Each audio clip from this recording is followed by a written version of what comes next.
Hey guys, how's it going? It's me, Chris, again, and today we have a 2017 Honda Civic maintenance light reset.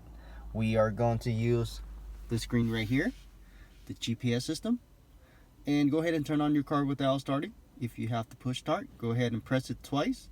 If you have the key, go ahead and turn it to the second position without your foot on the brake, and it will take you to the screen. And when you get here, go ahead and press home. If you're home, then if you're here, then stay here.